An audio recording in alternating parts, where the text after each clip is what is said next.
وَلَنَبْلُوَنَّكُم بِشَيْءٍ مِّنَ الْخَوْفِ وَالْجُوعِ وَنَقْصٍ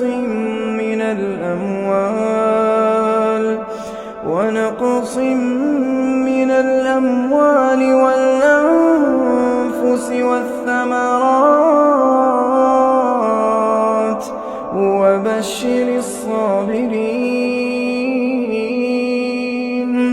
وَبَشِّرِ الصَّابِرِينَ الَّذِينَ إِذَا